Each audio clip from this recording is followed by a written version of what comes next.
Bonjour à toutes et à tous. On va peut-être patienter 5 petites secondes pour permettre à participants d'arriver. Je vois que le compteur est en train de monter. En tout cas, merci déjà aux personnes qui se joignent à nous pour cet événement. Quelques secondes. Je pense qu'on va pouvoir démarrer.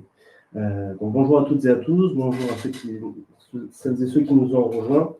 Merci de nous retrouver pour ce webinaire consacré à une thématique majeure, comment connecter vos données pour garantir leur fiabilité et assurer un pilotage optimal de cette donnée.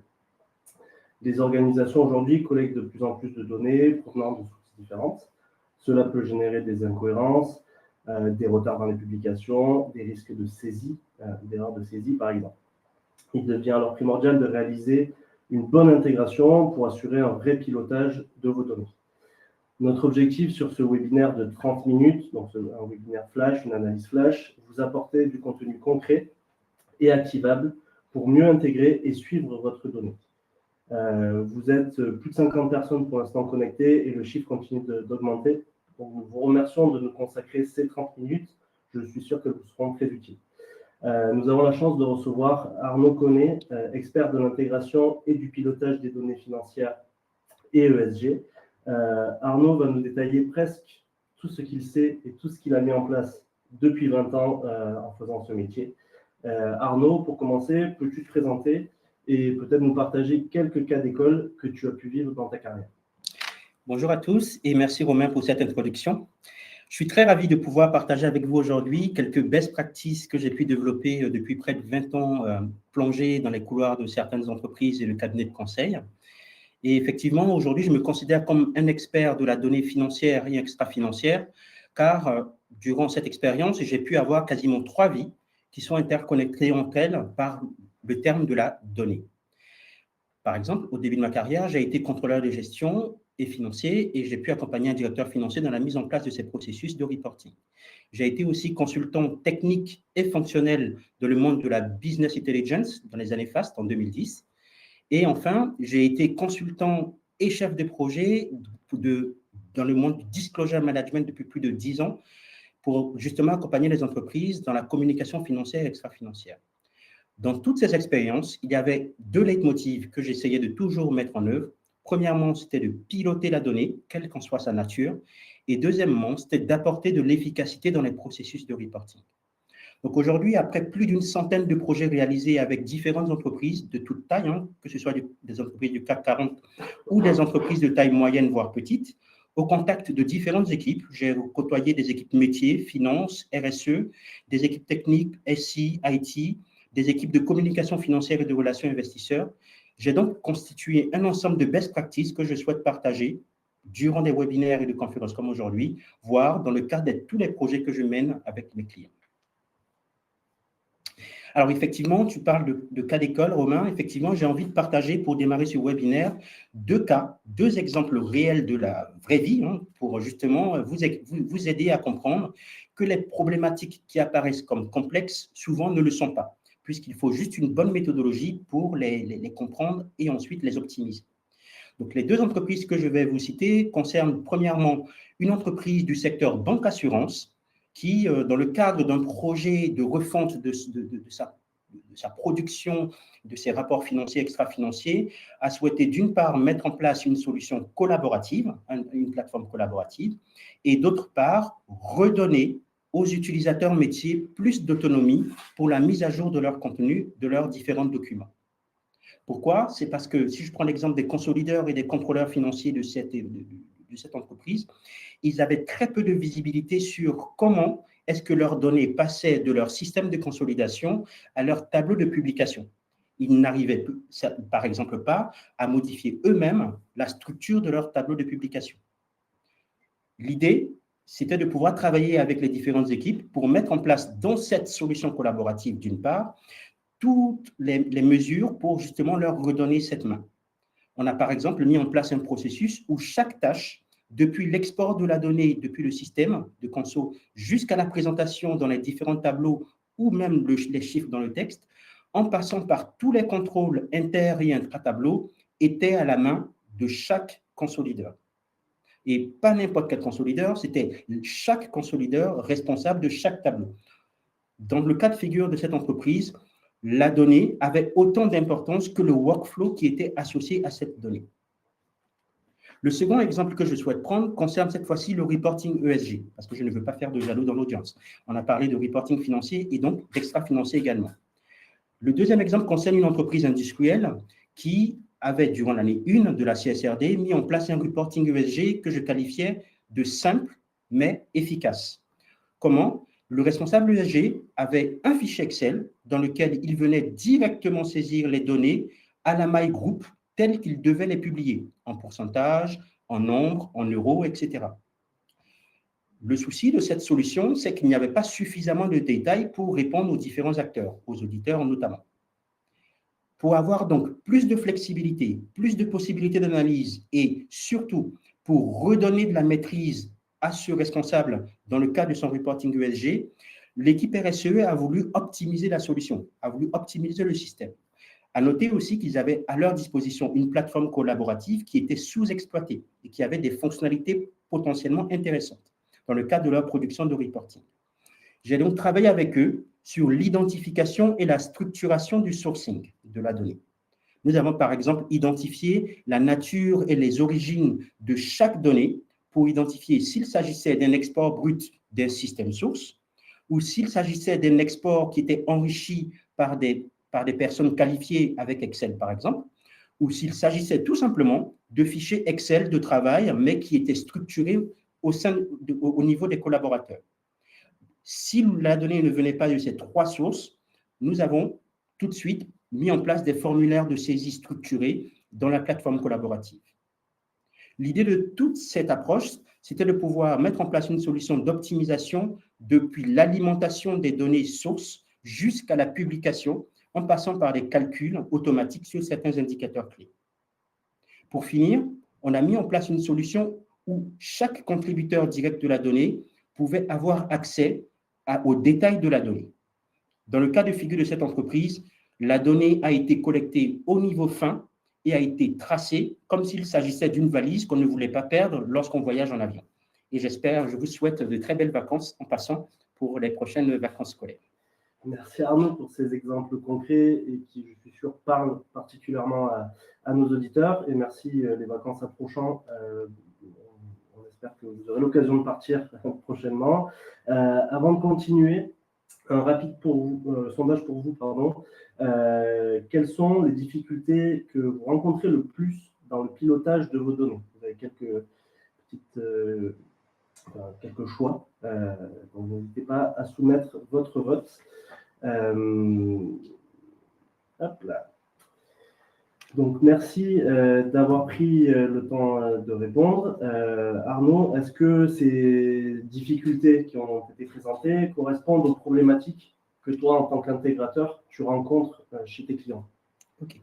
En attendant le résultat final donc, de ce sondage, je vais certainement vous donner mon point de vue. Alors, de mon côté, en presque 20 ans de projets réalisés avec différentes entreprises, si je devais résumer effectivement les pain points et les challenges que doivent relever les entreprises aujourd'hui dans le cas des reporting, je citerai 3 points. Le premier va concerner les outils. En fait, aujourd'hui, on a énormément d'outils sur le marché. Et je pense que vous pourrez le confirmer, puisque il y a énormément de sollicitations. Vous êtes certainement appelés tous les 4 matins, et certainement à tel point que certains d'entre vous ne décrochent même plus le téléphone dès qu'ils ne connaissent pas le numéro de téléphone qui apparaît. Il y a donc beaucoup d'outils qui peuvent répondre à différents besoins. Toutefois, lorsqu'on met en place ces outils en entreprise, on a du mal à les faire communiquer entre eux. Il y a effectivement un nouveau terme, un nouveau concept qui apparaît depuis quelques années. On parle beaucoup d'API.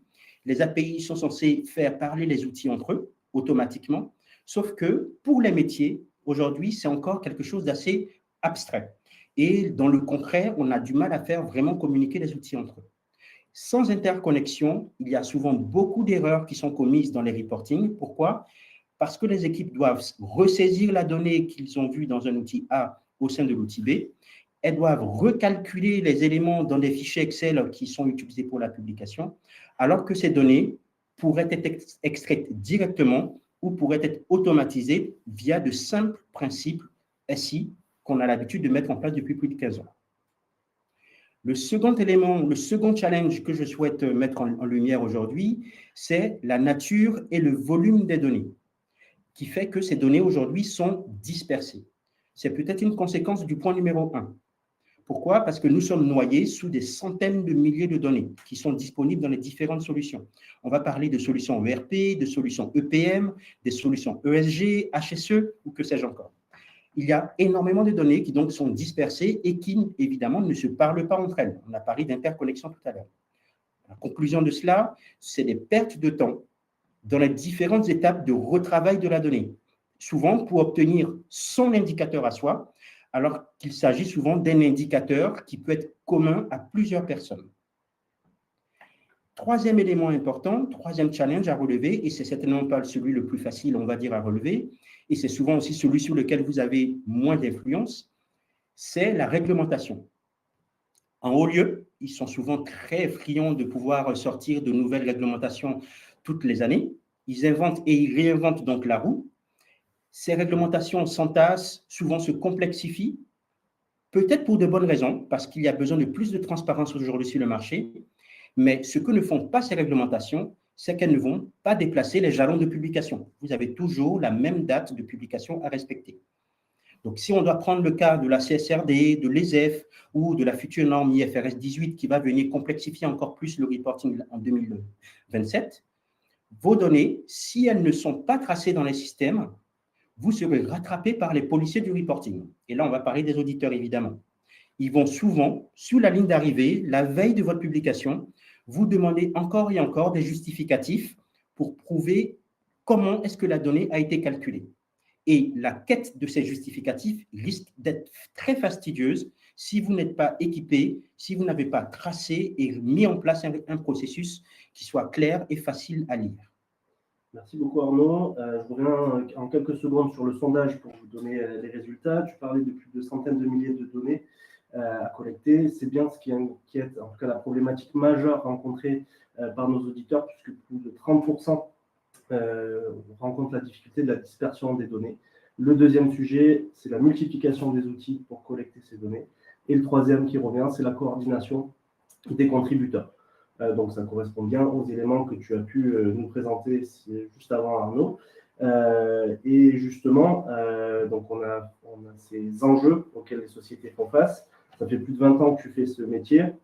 Tu as pu, j'imagine, développer des méthodologies, j'imagine infaillibles, pour faire face à ces problématiques et connecter au mieux la donnée de tes clients. Oui, alors, j'ai mis en place une méthodologie, on va dire plutôt, j'ai, au fil des années, enrichi une méthodologie qui, justement, bénéficie de différentes best practices que j'ai connues du monde technique ou du monde fonctionnel dans lequel je baignais. Alors, si je devais résumer cette méthodologie aujourd'hui que j'essaye de mettre en place dans tous les projets que je réalise, je dirais qu'elle se synthétise en 4 principales étapes. La première, c'est de pouvoir cartographier les sources de données. Elle est essentielle parce qu'elle va vous faire gagner du temps sur les étapes suivantes. De quoi est-ce qu'on parle dans cette cartographie? C'est de pouvoir, d'une part, identifier d'où viennent précisément vos données, donc le système, sous quel format, sous quelle unité elles arrivent, qui sont les personnes qui la saisissent dans l'outil source, qui sont celles qui peuvent l'exporter de l'outil source, qui sont celles qui peuvent l'enrichir en local, parce qu'évidemment, souvent les données doivent être enrichies dans un fichier Excel complémentaire. Quel est le niveau de maturité de l'IT, par exemple, à travailler avec vous pour envisager des automatisations? Toutes ces questions font partie des éléments que vous devez mener durant des ateliers avec les différentes équipes pour comprendre quelles sont vos données et quelles sont les sources de ces données. L'exemple, si je devais prendre un exemple que j'ai eu récemment avec un client, c'est le cas de ce client qui avait 2 chiffres d'affaires qui pouvaient publier. En fait, depuis l'outil de consolidation statutaire et depuis l'outil d'analyse financière, il y avait un chiffre d'affaires qui était extrait et évidemment, ces 2 valeurs étaient différentes. Après vérification, après analyse et concertation, ils ont identifié quelle était la vraie source de données de l'indicateur à publier. Et cet indicateur a été officialisé. Et Évidemment, la seconde valeur n'était pas fausse. Pourquoi? C'est parce qu'il s'agissait tout simplement de clarifier quels étaient les filtres à appliquer sur l'indicateur chiffre d'affaires au niveau de ces deux outils. Et après application de ce filtre, la valeur qui en ressortait était la même depuis les deux sources. Donc ça, c'était la première étape, cartographier les sources de données. La deuxième étape, il faut cette fois-ci se focaliser sur les acteurs. On va clarifier les rôles autour de la donnée. Quand on parle d'acteurs, de mon côté, en 20 ans, j'ai pu identifier 3 grandes catégories d'acteurs. La première, ce sont les data owners. La seconde, les data reviewers. Et la troisième, les data consumers. Quand on parle de data owners, c'est souvent ce sont les personnes qui connaissent la valeur, qui savent l'expliquer, qui savent la calculer. Donc, il est très important d'identifier cette population puisque ce sont eux qui sont responsables de la valeur. La deuxième catégorie, donc les data reviewers, sont souvent des backups, des data owners, première sous-catégorie. Ce sont aussi souvent les responsables de la publication de la donnée, responsables ESG, responsables financiers. Et troisième catégorie, ce sont peut-être aussi les managers des data owners. Pourquoi avoir les data reviewers? C'est pour pouvoir seconder et pouvoir, en cas de problématique, venir faire une double vérification sur la saisie ou sur l'extraction de la donnée faite par les data owners. Troisième catégorie, enfin, ce sont les data consumers. Alors, on pourrait penser que ce sont les moins importants, mais en réalité, c'est à cause d'eux ou c'est grâce à eux qu'on va savoir comment est-ce que la donnée doit être publiée. En fonction de la nature des data consumers, cela peut être le régulateur. Donc, la donnée doit être, par exemple, produite en format XBRL ou dans un format spécifique. Cela peut être des investisseurs. On va parler d'un fichier PDF, d'un fichier Excel avec des données en vrac. On va parler quelquefois même de personnes internes à l'entreprise. Cela peut être le comité d'audit, le comité exécutif. Cela peut être les managers des data owners. Et dans ce cas de figure, on va parler plus de fichiers PowerPoint, de fichiers Excel. Donc, en fonction de la nature des data consumers, la présentation de la donnée finale va changer, même si la source de la donnée est la même. Si je reviens sur l'exemple que j'ai cité au tout début de séance de webinaire concernant le reporting ESG, le résultat de cette étape, lorsqu'on a travaillé avec eux en atelier, ça a été de sortir un fichier Excel avec l'ensemble des data points, l'ensemble des indicateurs à publier, avec en face un nom de personne pour pouvoir identifier qui peut extraire la donnée brute ou la donnée calculée depuis le système source. Et pour s'assurer aussi, pour s'assurer de cela, on a fait des ateliers avec chaque participant, chaque personne nominée, si on peut le dire, pour savoir s'ils méritaient l'Oscar d'être le data owner dans leur catégorie. La troisième étape de ma méthodologie, c'est la connexion des outils entre eux. De quoi est-ce qu'on parle là? On va vraiment rentrer dans le concret. On va mettre en place le processus avec l'outil, idéalement avec une plateforme collaborative comme Workiva ou comme EOL. L'idée ici, c'est de mettre en place tous les principes d'automatisation et de connexion qui sont à disposition. Si vous n'avez pas de plateforme collaborative, on peut tout aussi bien le faire avec Excel. Le maître mot dans cette étape, c'est surtout de ne pas vouloir tout automatiser. On n'automatise que ce qui doit l'être et on laisse aussi du manuel là où c'est nécessaire. Parce qu'en 20 ans, ce que j'ai pu comprendre en côtoyant pas mal de contributeurs, c'est que chaque contributeur a besoin d'une zone de confort avec Excel souvent, et que souvent le tout automatisé crée du tout manuel quelques mois plus tard. Enfin, dans la mise en place de cette connexion inter-outils, j'ai une best practice que j'aime bien partager. L'idée, c'est de mettre en place des fichiers de gestion de données dans lesquels on a 3 sas de stockage de l'information, de stockage de la donnée. Le premier sas, c'est la source, souvent la source brute. Le deuxième sas, ce sont les retraitements ou les ajustements qu'on va appliquer sur la donnée. Et le troisième, c'est la restitution de la donnée telle qu'elle doit être publiée. En mettant en place ces 3 sas, on est capable de pouvoir répondre à toutes les questions des auditeurs. Enfin, la dernière étape de ma méthodologie, c'est de travailler cette fois-ci sur le cycle de publication. L'idée, c'est qu'il soit le plus robuste possible. On va donc chercher à pouvoir enrichir le processus avec des fonctionnalités de contrôle, de traçabilité, de versionning, voire même d'historisation de la donnée. Tout cela pour pouvoir anticiper toutes les questions des auditeurs, par exemple, de pouvoir accélérer, si possible, la préparation de tous les reportings lors des cycles suivants ou pour tout simplement mieux s'organiser en interne entre les différents contributeurs. Le résultat donc de mon approche, très souvent, c'est quoi? C'est une efficacité qui est gagnée dès la production suivante, moins d'erreurs de publication, si ce n'est zéro stress lorsqu'on cherche à, par exemple, mettre à jour son document. L'idée, c'est effectivement, si un fichier disparaît, de ne pas tout de suite stresser, ou si une personne part en vacances la veille de la publication, de pouvoir avoir des backups. Et surtout, lorsqu'on met en place cette approche, c'est de donner plus d'autonomie aussi bien aux contributeurs qu'aux responsables de la publication. Et cette autonomie, il peut l'acquérir soit parce qu'il est déjà à l'aise avec le monde du reporting, soit à l'issue d'une phase de coaching qui est souvent complémentaire et qui vient enrichir justement ces principes de reporting. Merci Arnaud. Nous avons 2 premières questions à ce sujet. N'hésitez pas à en poser d'autres, puisque si on n'a pas le temps d'y répondre sur les 9 minutes qui nous restent, nous vous ferons parvenir un follow-up de ces questions. La première question que nous avons, c'est pouvez-vous nous communiquer une estimation du temps gagné à connecter la donnée avec nos outils?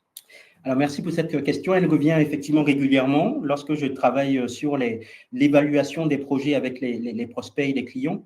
Alors, il est très compliqué de définir une valeur en termes de nombre d'heures gagnées, nombre de semaines, etc.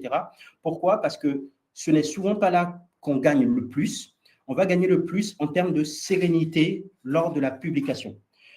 J'ai plusieurs exemples là-dessus, mais le dernier exemple qui me revient en tête, c'est le directeur financier d'une entreprise qui me disait j'ai pu aller en vacances pour pouvoir finir la relecture de mes reportings. J'ai aussi l'autre exemple pour des consolideurs d'une entreprise qui n'ont pas eu à travailler tous les week-ends qui ont précédé la publication de leur reporting en janvier dernier. Rien que déjà de pouvoir gagner du temps pour pouvoir relire les éléments, c'est déjà beaucoup. Donc, on va souvent parler en termes de moins de stress, plus de sérénité dans le cadre de la mise en place de ces reporting, de ces processus. Merci Arnaud. Une deuxième question, le sujet à confidentialité, mais avec quelle entreprise avez-vous déjà travaillé? Oula, si je devais citer toutes les entreprises que j'ai pu côtoyer, effectivement, je pourrais citer énormément dans tous les secteurs. Hein, dans le CAC 40, je pense que j'ai dû travailler avec presque 30 entreprises du CAC 40 depuis près de 20 ans.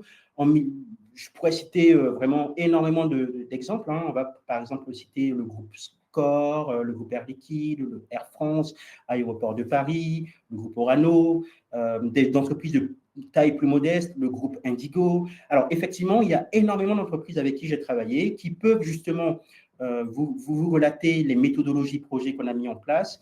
Mais le plus important derrière, c'est de pouvoir, déjà de votre côté, parce que tous les processus sont différents, de pouvoir de votre côté réfléchir à quel est votre processus à vous et comment vous voulez l'optimiser. Et pour cela, rien de mieux que de prendre votre cas spécifique.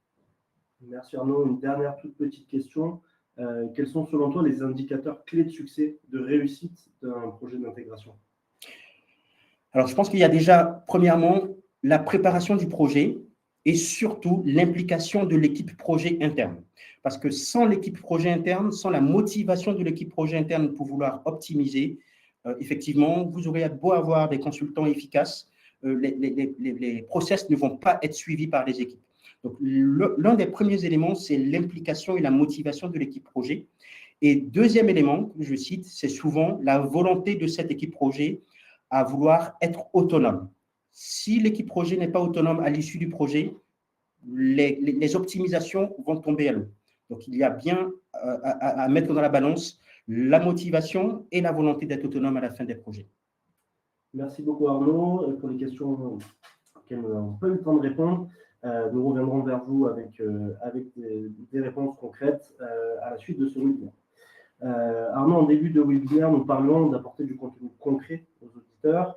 Peux-tu nous donner quelques exemples de quick wins qui pourraient être appliqués dès la fin de ce webinaire par les sociétés qui nous écoutent?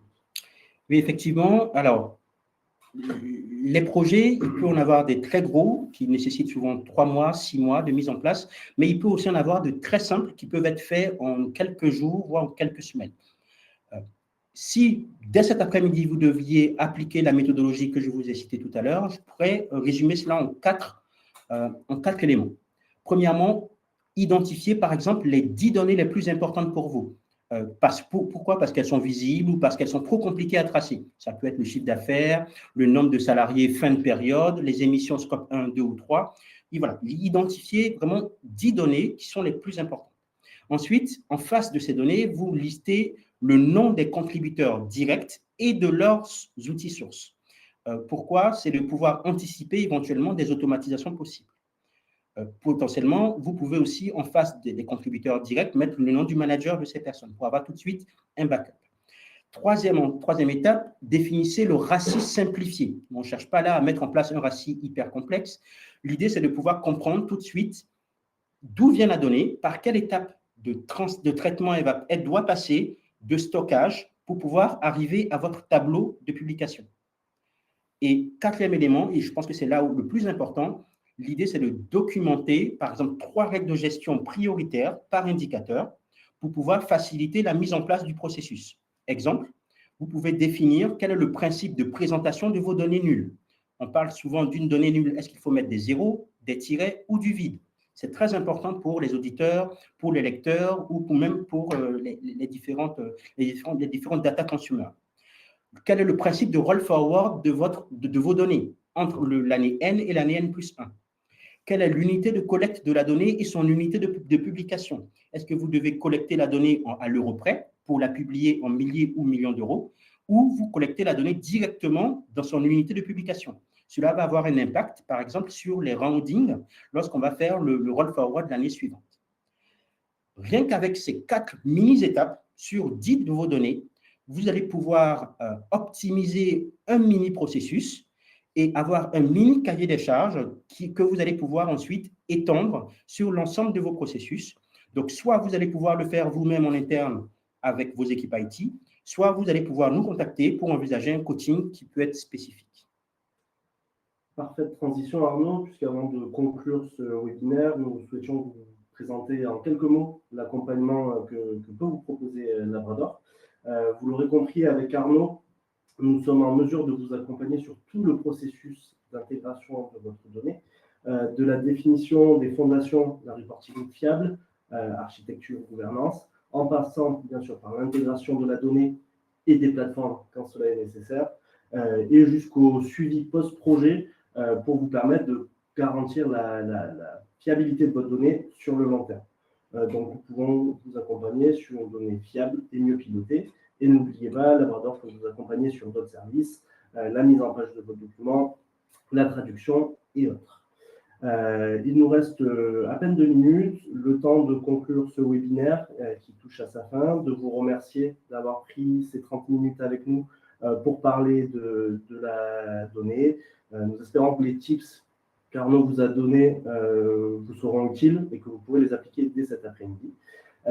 Si vous souhaitez en savoir plus et prolonger les échanges, vous pouvez prendre rendez-vous avec nous via le pop-up qui s'affiche à l'écran. Arnaud et moi-même serons ravis de continuer les échanges et de vous communiquer plus d'informations sur le sujet. En tout cas, merci à tous. Merci beaucoup Arnaud pour ta présence et ces informations très utiles. Et merci à toutes et à tous pour vos questions.